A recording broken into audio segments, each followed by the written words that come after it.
اور یہ ایمان ہے. ایمان حضور کی تصدیق کا نام ہے, حضور کی تائید کا نام. جو حضور لائے اس پیغام کو ماننے کا نام ایمان ہے. اللہ اکبر. اور مانا بھی کیسے جائے؟ یہاں ایک اور بات بھی کہوں گا, ایمان جاننے کا نام نہیں, ایمان ماننے کا نام. الذین آتیناہم الکتاب یعرفونہ کما یعرفون ابناءہم. جن کو ہم نے کتاب دی وہ اس نبی کو یوں جانتے تھے جس طرح اپنے بیٹوں کو جانا جاتا ہے, لیکن مومن نہیں ہوئے اس لیے کہ ایمان جاننے کا نام ہے ہی نہیں. ایمان تو ماننے کا نہیں. جاننے کو تو مکھی بھی جانتی ہے کہ یہ شمع ہے, لیکن رقص بسمل کے تماشے تو پروانہ ہی کرتا ہے. جاننے کو تو چڑیا بھی جانتے یہ پھول ہے, لیکن سب کچھ لٹانے کے لیے آمادہ تو بلبل ہی ہوتی ہے. تو ایمان جاننے کا نام نہیں ہے, ایمان ماننے کا نام. اور یہاں جو جاننے کا معنی میں کر رہا ہوں وہ تعارف کے حوالے سے ہے, اور ادراک کے معنی کے اندر تو کوئی میرے حضور کو جان نہیں سکتا. سب سے زیادہ قربت تو حضور علیہ السلام کے ساتھ حضرت سیدنا صدیق اکبر کو تھی, لیکن ان سے بھی کہہ دیا اے ابو بکر سن لے میری حقیقت کو میرے رب کے علاوہ کوئی نہیں جانتا. بلکہ فرمایا لی مع اللہ وقت لا یسعنی فیہ نبی مرسل ولا ملک مقرب. کوئی رسول اور پیغمبر بھی ان بلندیوں تک نہیں پہنچ سکتا جہاں تک میرے مصطفیٰ پہنچ گئے.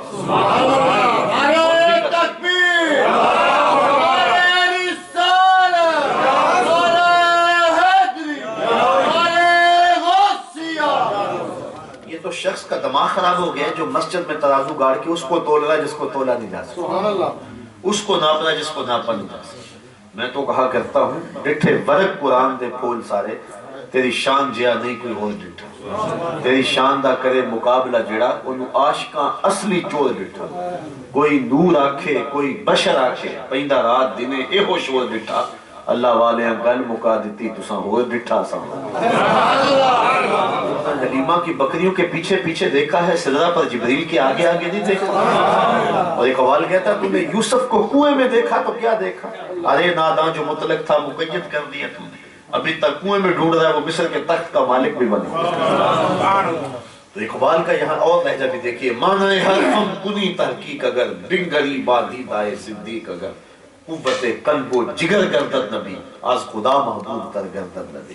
اقبال کہتا اگر نگاہ ابو بکر مل جائے تو پھر جدھر دیکھو جلوے محبوب کے نظر آئے.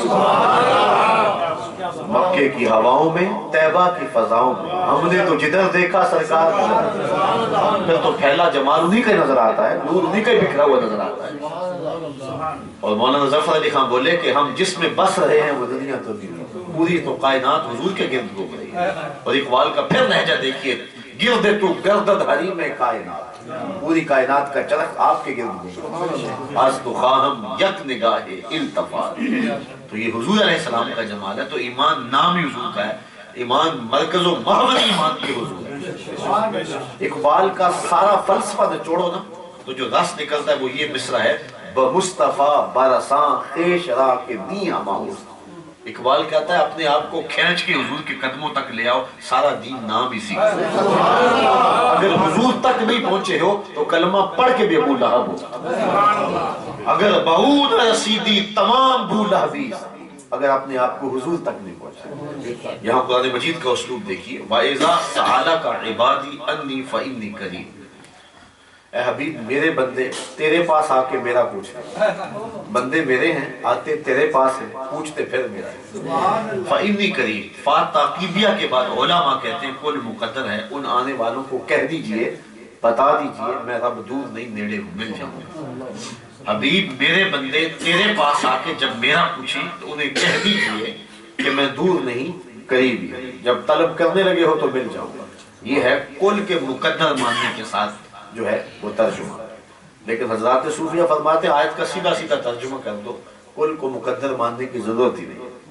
اور وہ یہ ہے کہ محبوب میرے بندے جب مجھے ڈھونڈتے ڈھونڈتے تیرے تک آ گئے, فَإِنِّي قَرِيبٌ. جب تیرے تک آ گئے تو میں پھر بھی دور ہوں. مجھے ڈھونڈتے ڈھونڈتے محبوب جو تیرے تک آگے، جو تیرے تک آگے وہ میرے تک آگے، کیونکہ تیرے تک پہنچنا ہی تو میرے تک پہنچنا ہے۔ اور اعلیٰ حضرت اس حقیقت کو یوں بیان کیا، بخدا خدا کا یہی ہے دار، نہیں اور کوئی مفارقت، جو وہاں ہو یہی آگے ہو، جو یہاں نہیں وہ وہاں نہیں، وہی لا مکان کے مکی ہوئے سریعت تک مکی ہوئے، یہ نبی ہے جس کے ہیں وہ مقام، و خدا ہے جس کا مقام۔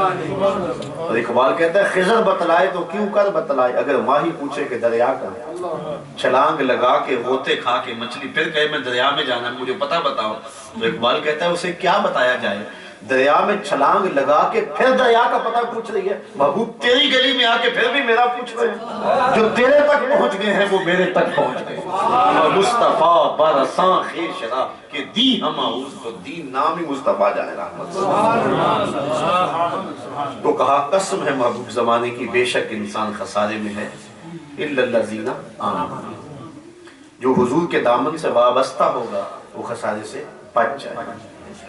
یہاں میں آپ سے ایک سادہ سا سوال پوچھنا چاہتا ہوں، آپ کے چہرے اور چہروں کے اوپر لکھی ہوئی محبت اور چہروں کے اوپر سنجیدگی اور متانت بتا رہی ہے کہ آپ کا مطالعہ اور آپ کا ذوق شوق و دینیہ کافی ہے، لیکن اگر میں آپ کو پوچھوں کہ جس زمانے میں میرے حضور تشریف لائے تھے اس زمانے کے خاقان کا نام کیا تھا، تو شاید مشکل ہو، اس لیے کہ ہمیں کیا ضرورت ہے کہ ان باریک چیزوں کا مطالعہ بھی کریں، تو اس بھری بزم کے اندر شاید ہی کسی کا تازہ مطالعہ ہو تو وہ بتا سکے۔